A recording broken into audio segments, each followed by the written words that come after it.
Okay. So let me go to share screen. I'm going to be doing DocCam, and then I'm also going to be doing Desmos as well. All right, so let me see. I haven't used this a ton. Okay, so chapter 2. So we're going to start out in 2.1. Now, can you guys see that okay? Okay, good. So this chapter is an introduction to what we call limits and continuity. So these are two concepts that we're going to be looking at. All right, so the first thing that we're going to start with is limits. Now, if we were just talking about limits in life, all right, it would be, we're talking about ultimate behavior.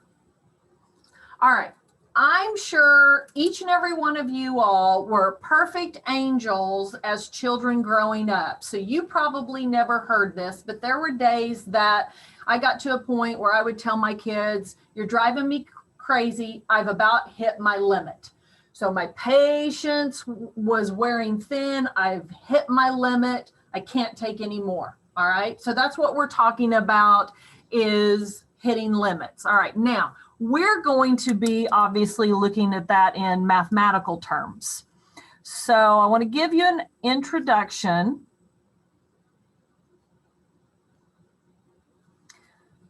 Some of you all may have seen this. So some of this may be a review for some of y'all, but in mathematical limits, what you will see is a variable with an arrow and then a numerical value. All right. So the way this is read is as x approaches 2. So it's not 2. It's just getting really, really, really, really close to 2. So if we were to look at this on a number line,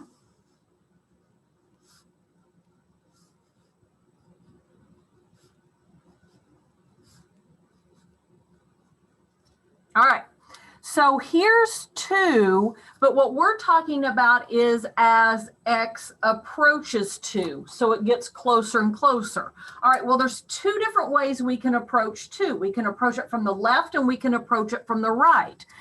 So if we are approaching 2 from the left, you would write it like this.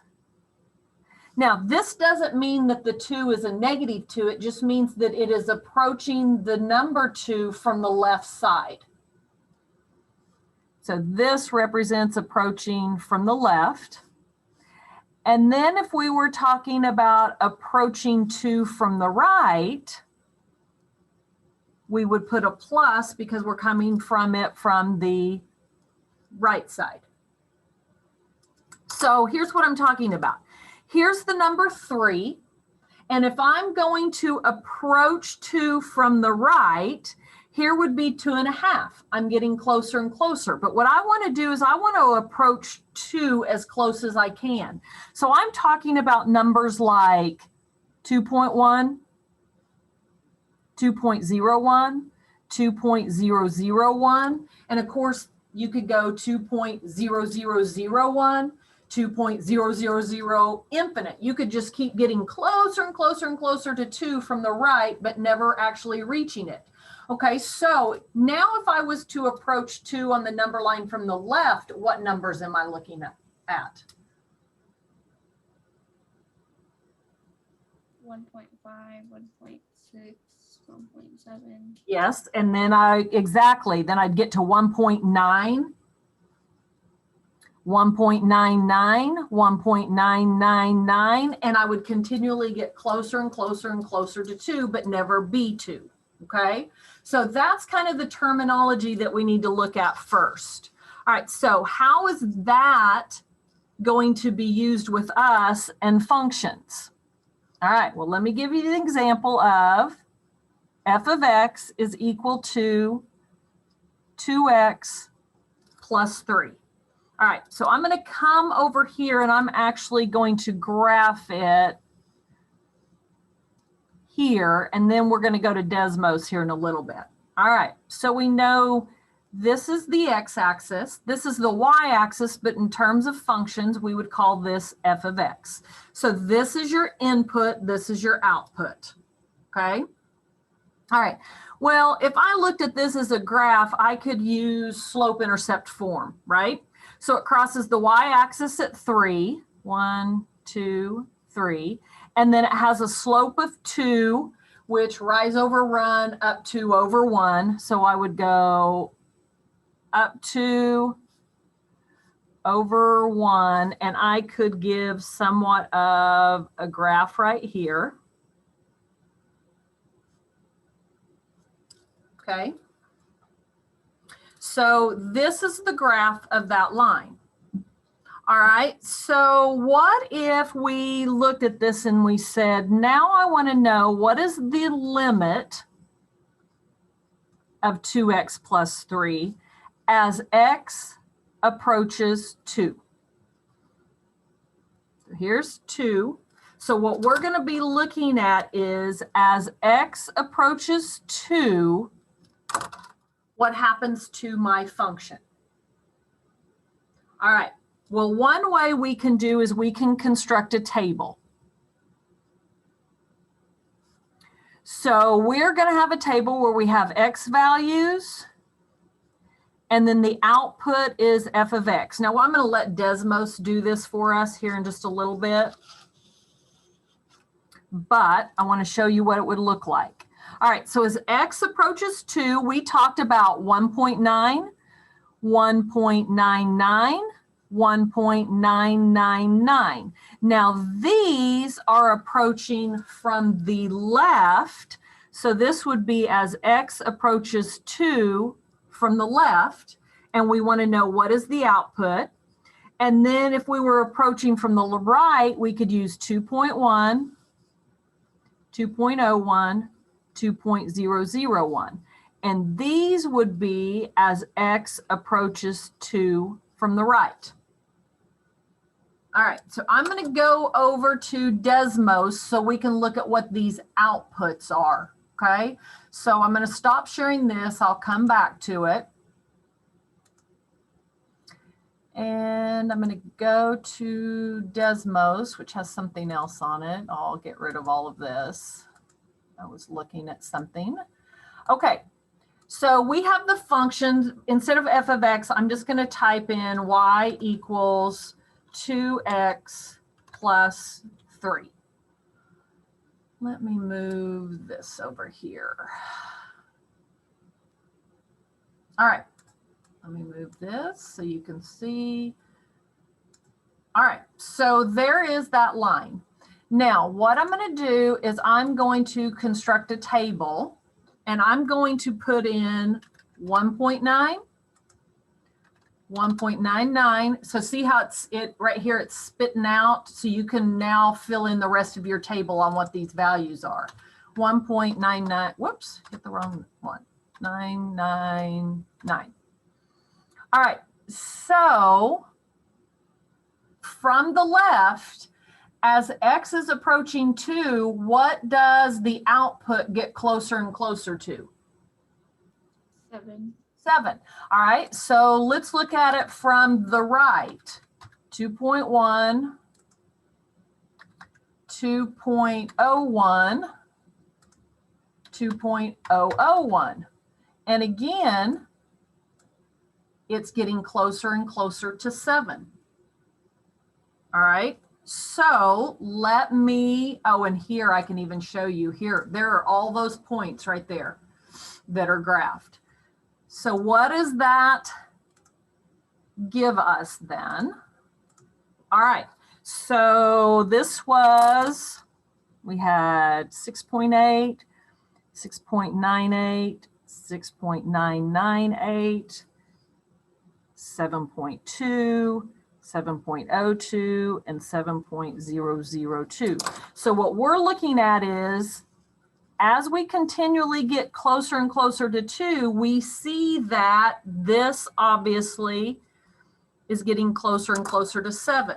All right, so what does that tell me concerning this limit? All right, does anybody know what these 3 dots mean mathematically? May see that? It means therefore. So based upon our table,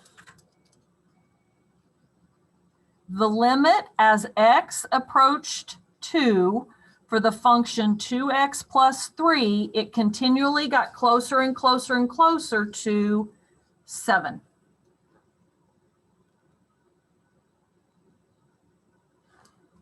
All right, so that's our introduction then to limits. So let me give you a generalized formula. So the limit as x approaches c. What does c stand for? A constant.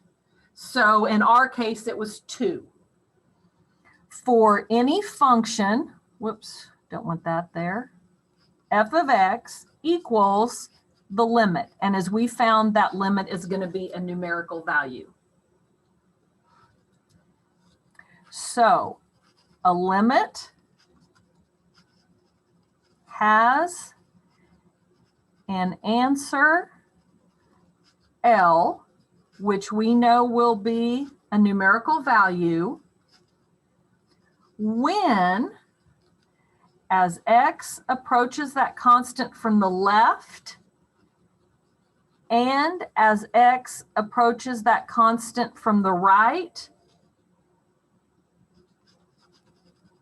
they are getting close, to the same number. All right, this is key.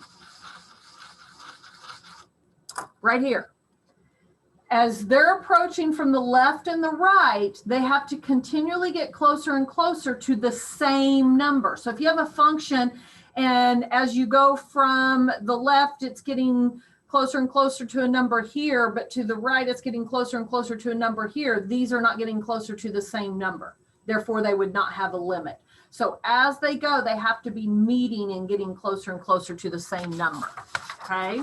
All right, so we now kind of have an idea of what a limit is. Let's now look at how to find a limit.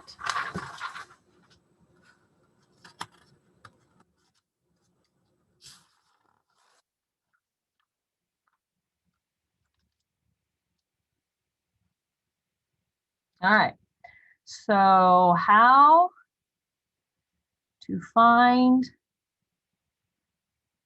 a limit. All right, there are some different things that we need to look at. All right, so the first one, it's what we call direct substitution. Now, we like it if this were to always work. Sometimes it does, sometimes it doesn't, okay? But this is where you would start. All right, here's what direct substitution means. The limit as x approaches c for the function is equal to f of c, meaning just put that constant, there's that constant value substituted into the function. Here's what I'm saying. If we go back to our limit as x approaches 2 for the function 2x plus 3.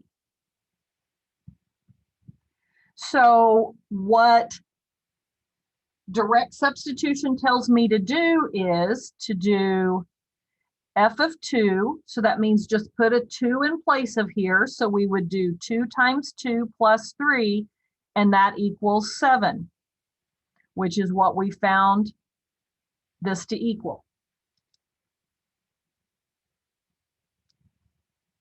So that's direct substitution. Just plug it in, plug and chuck, basically, okay? Now, that doesn't always work. We wish it did. Sometimes we're going to hit some different types of functions that you have to handle differently. All right, one is if it comes in what is called an indeterminate, make sure I spell this right, indeterminate form. Basically what I'm saying is, if you did direct substitution and your denominator became 0, that causes a problem because we know you can't divide by 0. Now, here's an example. The limit as t approaches 3 for the function 4t squared minus 9 over t minus 3. So here's your function, and I just use the variable t instead of x. It's the same thing, okay? So here's the function, and it's saying, what is the limit that as you approach the number 3 on your x-axis, what is happening to the output? Well, if we did direct substitution, then we would do, and I should have put this as g of x, so here, we'll just do g of 3. And what I'm going to do is I'm going to put 3 in there. So this is direct substitution. Well, if you'll notice in the numerator, that gives us 3 squared minus 9, or 9 minus 9, which is 0. So we get 0 on top, but that's okay. But the problem is 3 minus 3, 0 on the bottom. We can't have that. Now, that doesn't mean that there's not a specific limit to this. We just have to further investigate sometimes. So that's what we're going to do first. So when we have this situation, we're going to have to investigate. And there are 3 different methods you can use. So there's 3 different ways that you can kind of investigate this, all right? The first one is create a chart where we have x approaches the constant from the left and x approaches the constant from the right. So what I'm talking about there is you can create, but now we're getting approaching 3, so we would use 2.9, 2.99, 2.999, and then 3.1, 3.01, and 3.001. And of course, the output would be different. And we'll look at one on Desmos here in a little bit. So you can create a chart. You could actually graph. Now, it's not easy to graph unless you have Desmos. Now, the thing is, you're not going to have Desmos for the test. So you're going to have to know how to handle it. So on the test, if you're more comfortable, you can create a chart, but it's going to take a little bit more work. All right, so I'm going to go back to Desmos. And I'm going to take that away. So I'm going to put in the function. Now I'm going to use y instead of g of t, and I'm going to use I'm going to use x instead of, because that's just the letter variables that we have. So what was it? 4 squared minus 9, and this is a fraction, and we have t, nope, x minus 3. All right, so this is what that looks like. Okay. All right, so we could create a table. Now we're approaching 3, correct? We're not approaching the 2 this time, we're approaching 3. So instead of 1.9, I'm going to use 2.9. 2.99, 2.999. Okay, what does it appear to be approaching as we approach from the left? So I've got 23.6, 23.96, 23.996. 24. 24. So that means that when I put in 3.01, 3.001, 3.0001, whoops, I put in 13. You put 13. I sure did. Yeah. I was to say that number's pretty wonky. There we go. So we can see that it does have a limit, and that as x approaches 3, so let's take a look at this. As x approaches 3, based upon our table, then the output is approaching 24. And if I come up here, there it is, 324. Okay, so a table will get us there. It takes some work. You have to use your calculator, but it will get us there. Well, I'm going to show you another way we can get there, which is even a little bit easier. Now I can go back to that if you guys need to see that again, but I want to do this and then I'll pause and see if you guys need me to go back to that graph. Okay, so here's the third way. This is the best way, and that is look at your function, factor, cancel, then check for a limit.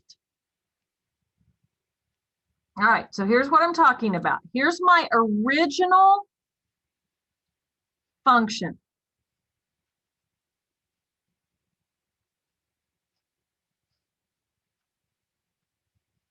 All right, so here's my original function. So I'm going to look at it and I'm going to ask myself, hey, is there anything I could do to factor and then possibly cancel? So what I'm looking at is if anything is factorable. The denominator is not. Does anybody see anything in the numerator that you recall? Who can tell me what that t squared minus 9 is? 3 minus -3. Well, it's just t minus 3. Remember, it's called a difference of two squares. Difference of two squares. So I'm going to look at the numerator. The 4 stays the same. T squared, difference, because it's subtraction, of 2, meaning there's 1, 2 terms, squares, meaning they're perfect squares. T squared is t times t. 9 is 3 times 3. So it factors into two binomials, t minus 3, t plus 3. And here is why that is helpful, because my denominator is t minus 3. I can now cancel these. So here's kind of a big hint. Look to factor, and more than likely what part of your factor is going to be whatever the denominator is. That's kind of a hint for you.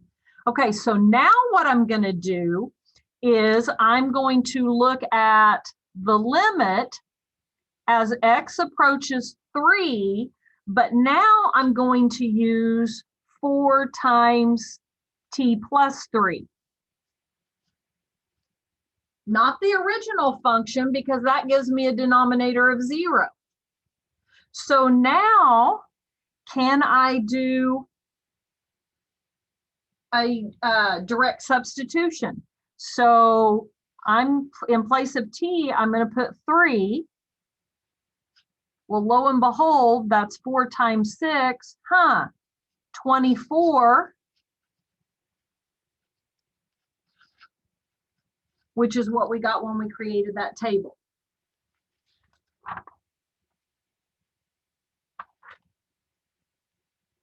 Now I can tell you I'm trying to find it. There are going to be several of these, when I'm looking at the web assign, like one of them will say construct a table.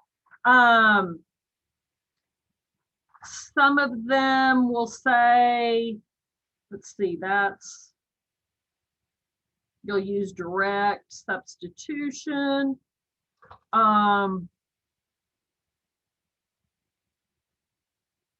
Let me see if we can do another one of those. I didn't originally have another one, but I'd kind of like to look at another one. Let me see if I can make one up real quick.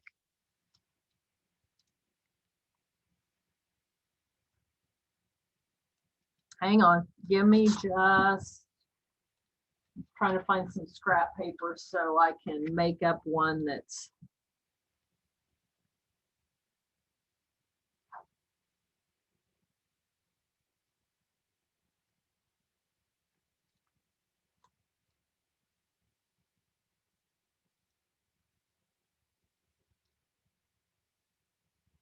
All right, I think this is going to work. Let's keep our fingers crossed.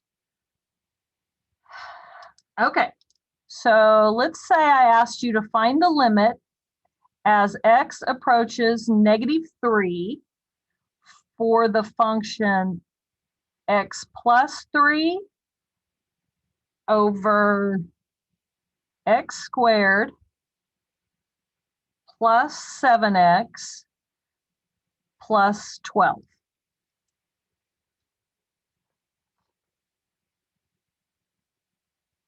All right, so if you tried to do direct substitution first, let's look at what would happen to this denominator. -3 times -3 is 9. 9 plus 12 is +21. 7 times -3 is -21. So we would get -21 plus 21, which is 0. So it would give us a denominator of 0, which we can't have. So that means you could go to Desmos and you could create a graph. You could create a table. As we get close to -3, you're going to have to come to both sides of -3. So -3.1, -3.01, -3.001, -2.9, -2.9, -2.99. That's how you would have to create that. But what we're going to look to do is this factorable? So we're going to look at this and see if it is factorable. Well, this is a binomial, nothing is squared, so that doesn't simplify. So I know that the numerator is still x plus 3. So then I go, okay, here's my hint. More than likely in the denominator, we're going to have an x plus 3 because that's probably what it's going to have me cancel out. So you should recognize, hopefully, that this is a trinomial, which means it would factor into two binomials. First times first has to give you x squared. Last times last has to give you 12. Well, I'm going to guess I need a plus. Whoops, I didn't mean to put x squared there, x times x. I'm going to guess I need a plus 3. Well, 3 times what is 12? That's 4. Make sure you have the 7x.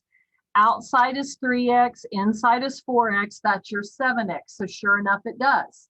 So what happens is this cancels with this. All right, so where does that leave us? That means then we want to look at what is the limit as x approaches -3. Now, everything's gone in the numerator, understood to be 1 over x plus 4. So now I can do direct substitution.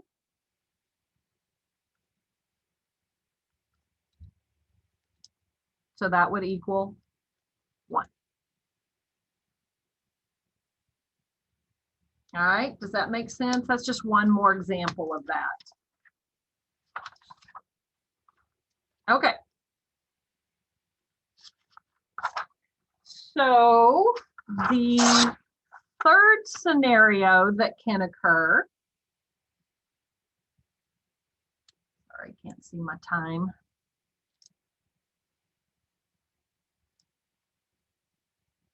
Is when the limit does not exist. All right. In order to show you an example of this, we're going to look at a piecewise function. So that just basically means our graph is broken into pieces. So we have f of x, and we're going to have the piece of x plus 2 when the input is numbers that are less than 1. And then we're going to have 2 minus x when the input is numbers that are greater than or equal to 1.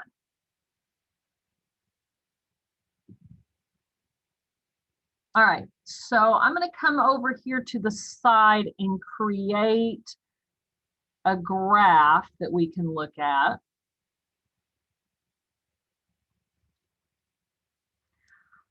All right, so here's how I graph this. I go, okay, input can't be 1, but I want to look at it as what is it when it is 1. I'll just do an open circle.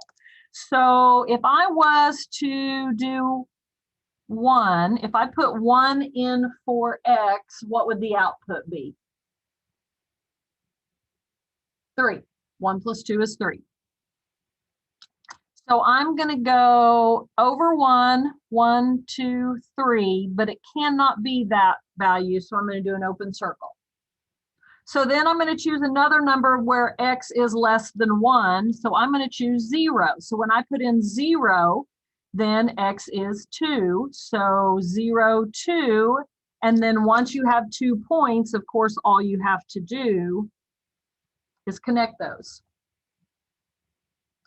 So that is part of our piecewise graph. So now I'm looking at when my input is greater than or equal to 1.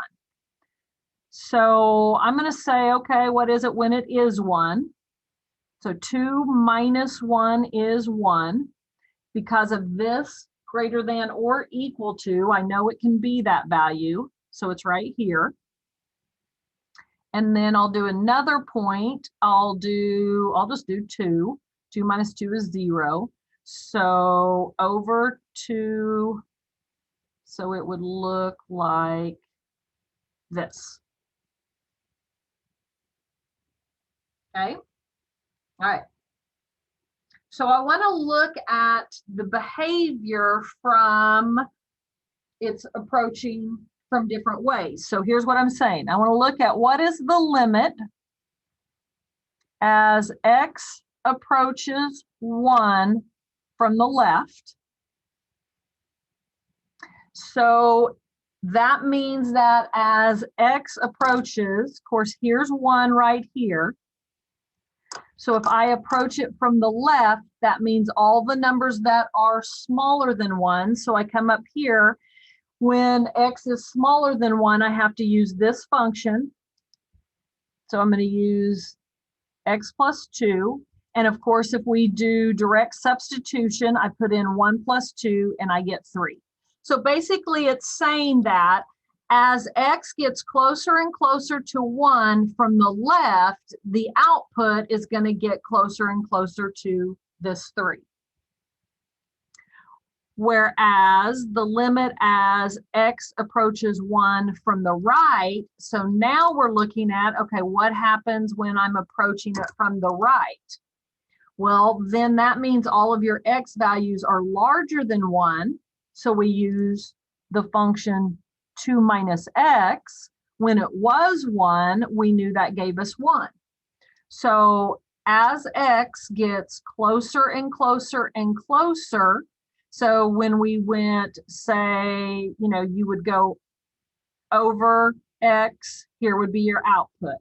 Over x, here would be your output. Here was x is 0. X what, sorry. No, 2. When x was 2, y was 0. So then you could go when x is 1.5, it would be an output here. So as we get closer and closer to 1, its output is the 2. Or I'm sorry, the 1. Goodness, I'm looking at this one. So over 1, up 1, as we got closer and closer from the right. All right, so what does that mean about our limit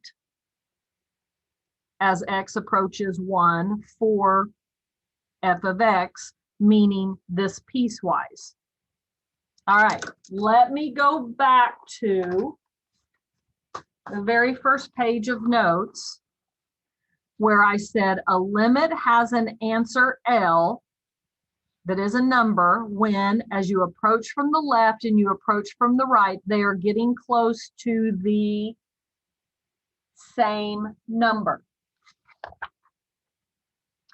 Are these two approaching, do they get the same output, the same number? This, when it approaches 1, the output is 3. Here, when we approach 1, the output is 1. Are they approaching the same number? No. One of them's approaching 3.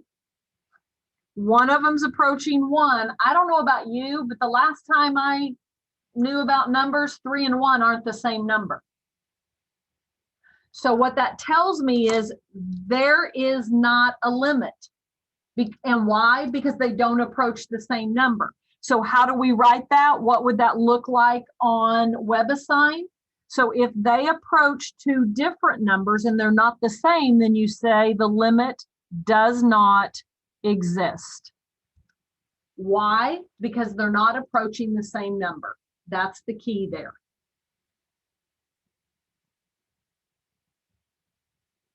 All right, any questions?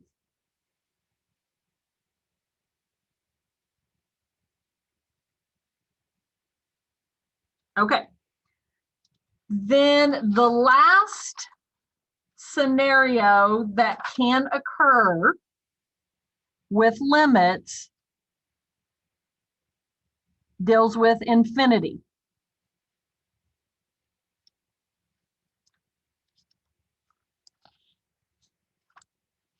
Okay, let me give you an example. The function 3 plus x over 3 minus x. All right, so if I asked you to find the limit as x approaches 3,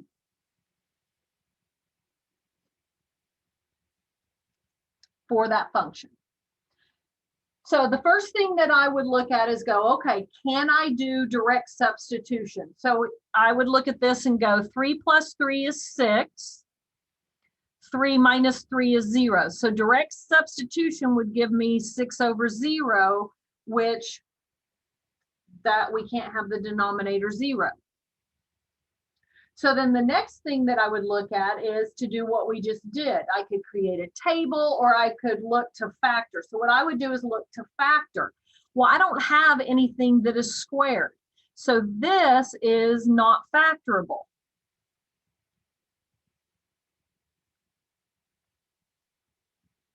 All right, so if it's not factorable, if the denominator is 0 and then I can't factor it, what that tells me is that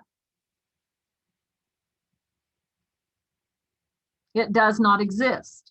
But what does that look like? What does it mean it does not exist? Okay, I'm going to come down here and I'm going to look at that function as x approaches 3 from the negative side. And then we're going to look at that as x approaches 3, I'm sorry, not the negative side, from the left and then from the right. And I'm just going to put f of x here instead of rewriting this whole function. So I want to look at what is going on as it approaches 3. So of course we can create a table because I can't factor it. So I can't use that option because it's not factorable. So as x approaches 3 from the left, I could use 2.9, 2.99, 2.999. So these are examples as x approaches 3 from the left.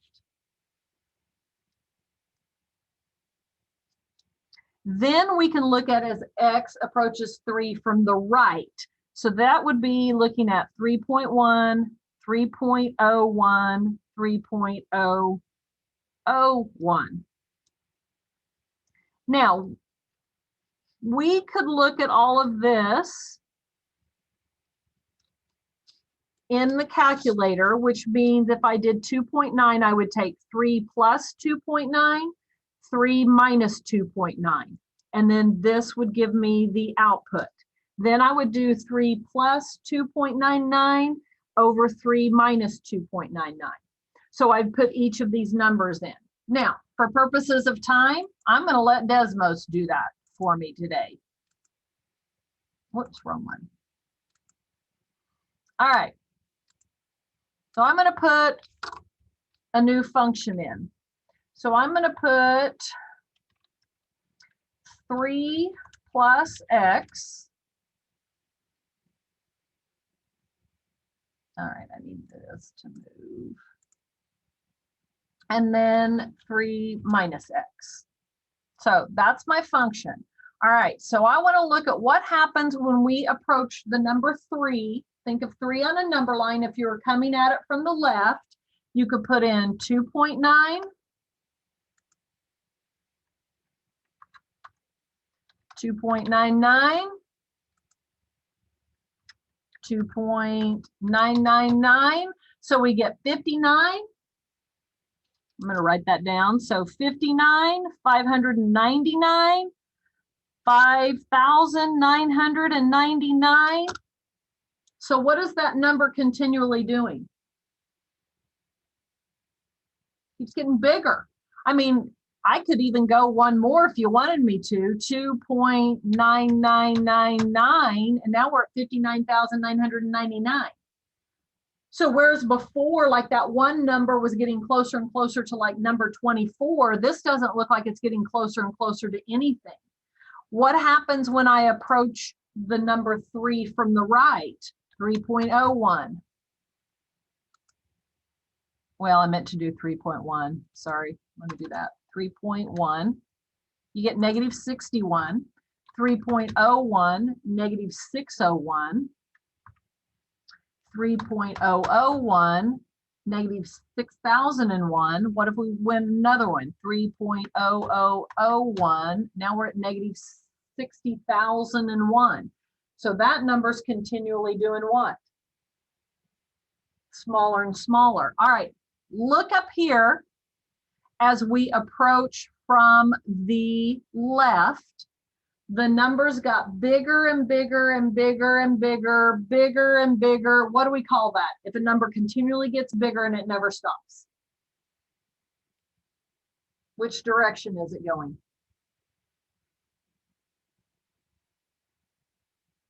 What terminology do we use in math for if it just goes on forever? Infinity. Infinity. And this is getting bigger and bigger and bigger in the positive direction. What would this one be approaching? Negative infinity. Negative infinity. Yeah. So let me get out of this. Not out of it, but just where I can show you. Okay, so we're looking as x approaches 3. So if you look, here's 0, here's 10. So 3 would be about, let's see, 2, 4, 6, 8, 10. So there's 2. So here's 3 right here.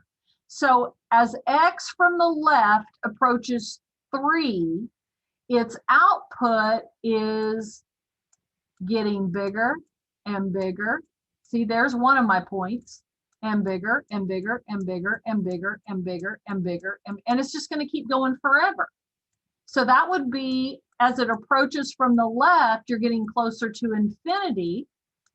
As we approach from the left, so here would be the x values as we approach from the left. If you'll notice, that graph is going negative, and so it approaches negative infinity. So let me go back to here. Oh, and I didn't write these down. Let's see, what was this? Negative 61, negative 6,001, negative 60,001. So what we find is that as x approaches 3 from the left, these numbers are approaching infinity. And as x is approaching 3 from the right, these are approaching negative infinity. So here's what I'm telling you. When you go into WebAssign and it asks you to find the limit, you're going to try direct substitution. And if you get an output of like 7 or 24, then that's your answer. If the denominator, when you do direct substitution, gives you 0, look to factor. If it's factorable, then get the new function and use direct substitution. And if it's not, then you need to look at, like here, creating a table where you'll see it reaches infinity. So you could have answers of a number, you could have answers of infinity, you could have answers of does not exist. Why? Because they did not approach the same number. Okay, so those are kind of the scenarios you're going to see when you are working in WebAssign. Okay, all right, so that is our limits. The other thing that is discussed in 2.1 is continuity.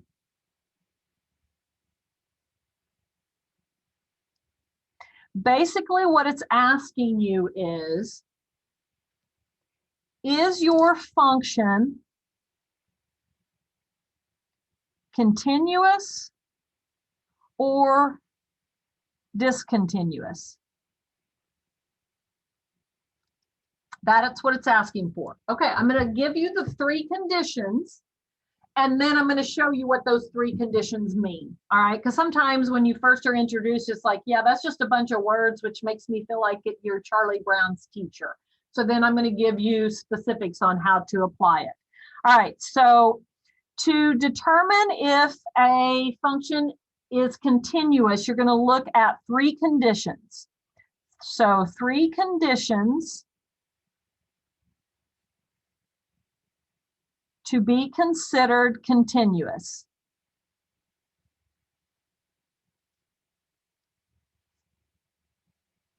The first one is f of c is defined. What that means is when you plug in a number that's a constant, like a 3 or a 2 or a -5, if it spits out a number, then f of c is defined. Now, when we look at graphs, here's what you're looking for: a closed hole. So if we go back to here, when that was an open hole, what I'm talking about is a closed hole, okay? All right, so that's one criteria. 2, the limit as x approaches c of the function exists. Now, when does this occur? When does it exist? It's if they meet at the same point. So we had that example that one was from the left was getting closer to 3, and from the right it was getting closer to 1. They didn't meet at the same number. So that would not be continuous. The third one is the limit as x approaches c of the function equals f of c. So this would be our first example, that 2x plus 5 as it approached 2, it equals direct substitution, I think was 7.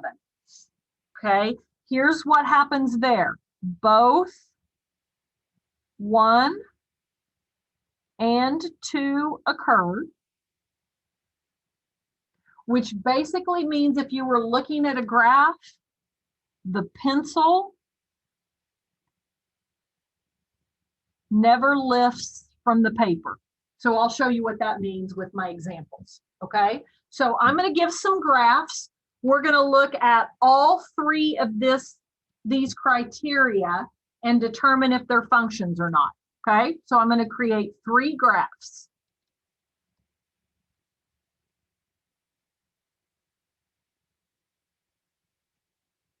We know this is x and this is f of x. And so I'm going to create a function that looks like this. So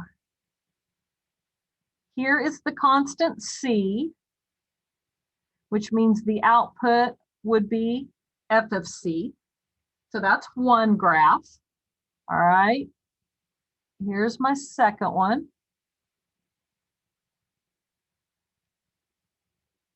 Here's f of x, here's x.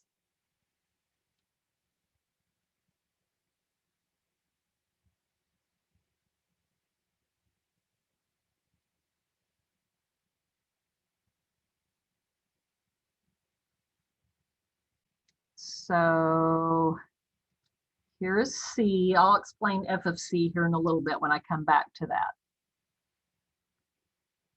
All right, here's the third one.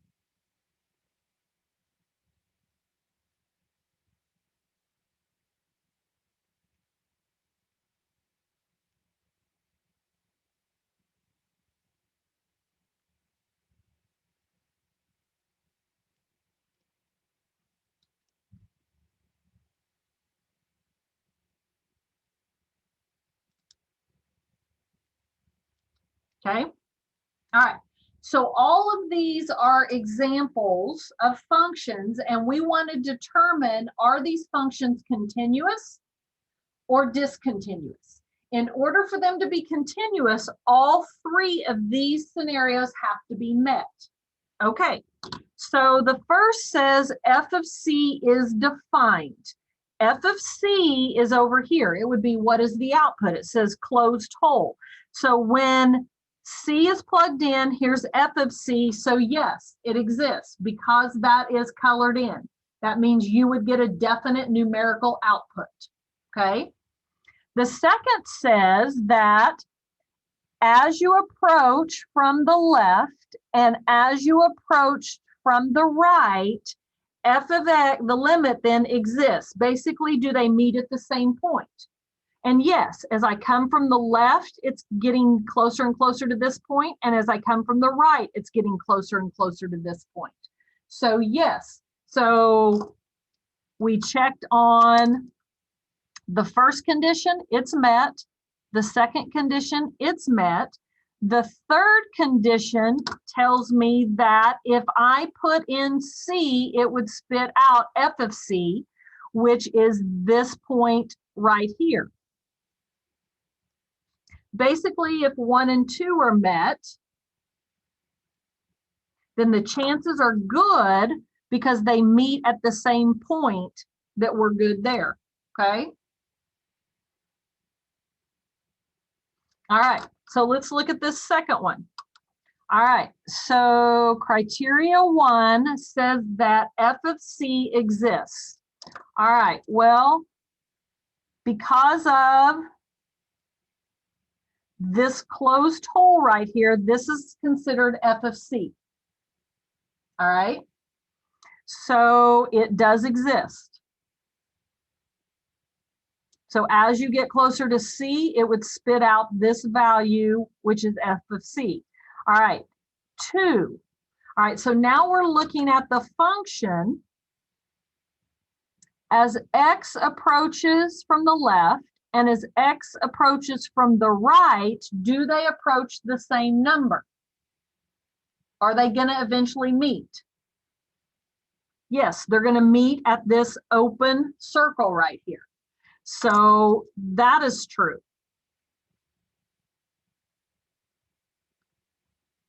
The third one is, when you plug in C, will it give you This right here. Does it give you the same value as where these two are approaching? No.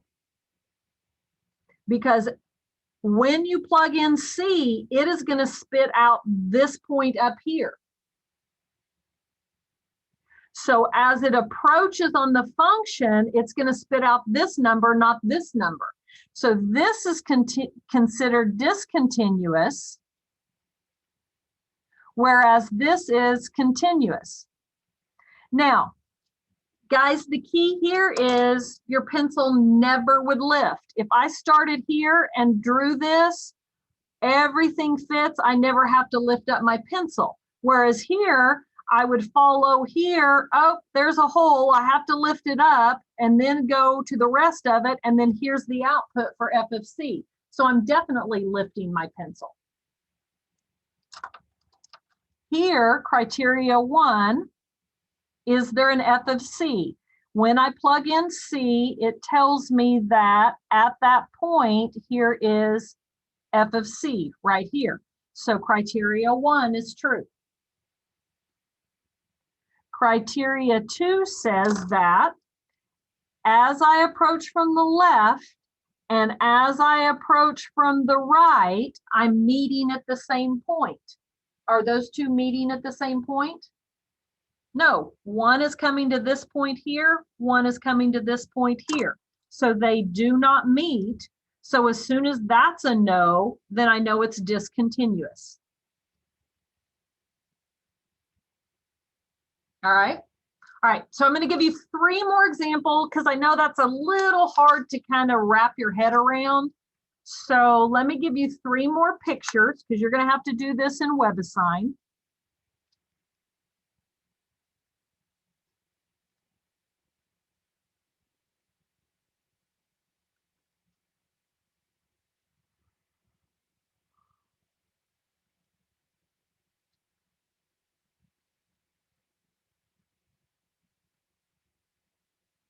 So there's one picture.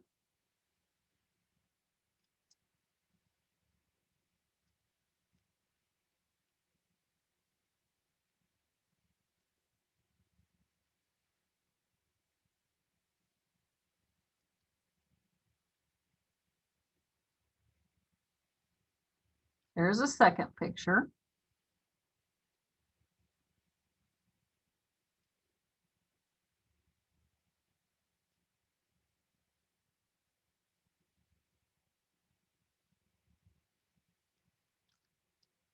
All right, so here's 3 pictures. So you're going to be given some graphs in WebAssign, and it's going to ask you if they're continuous or discontinuous. Okay, so again, the easiest thing to look for is, do they meet at the same point? Are there any holes? If I was to put a pencil on it, would I be able to draw my pencil straight through, or am I going to have to pick my pencil up? Okay, so those are kind of the things that you want to go through your head. So the first thing I want to ask you is, which graph of these 3, if any, are considered continuous? First, second, third, none. None. Okay. So I have one person that's saying that they're all discontinuous. So I would look at this and go, yep, there's a hole. Here, they do not meet at the same point. Here, these are approaching, but my F of C is different. So that is true. These are all discontinuous. Okay, so all of these are discontinuous.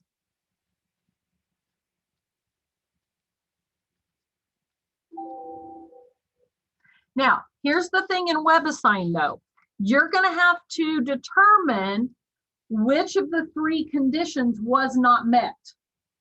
Okay, so let's look at this first one. What jumps out at you on this first one?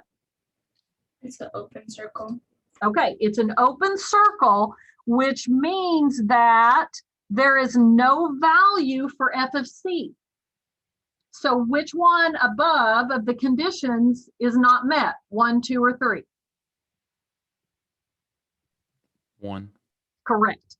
So this does not have an f of c, so number 1 is the one that was not met. That's why it's discontinuous, okay? All right, so granted, this is an open circle, but this is a closed circle. So that tells me step 1 is met. There is an f of c. That f of c is right here. So 1 is okay, but what's the problem? They don't meet at the same point. Okay, that's correct. They don't meet at the same point.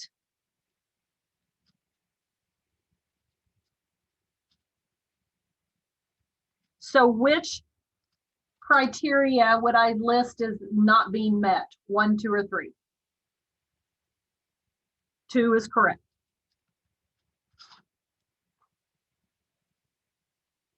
Okay, so you already told me this one was discontinuous, okay?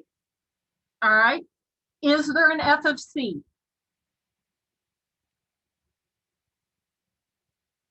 Here's your f of c because of this closed point. This point standalone is your f of c. So if you plugged in c, it would spit out this number up here. For my function, are they approaching the same number? So number 2 is okay. But here's the problem. Number 3 says that as they approach from either side, that your f of c, the limit, will be this number here. Is it? Nope, it's up here. So it's discontinuous because, whoops, the limit as x approaches c for the function does not spit out, if you were to do a direct substitution, this value, it would spit out this value. So the problem with this one is number 3. Okay? All right, is there anything from notes or Desmos that you need to go back to? Does anybody need to see anything? Is your head swimming with limits and continuity? All right, I'm going to stop share. Okay.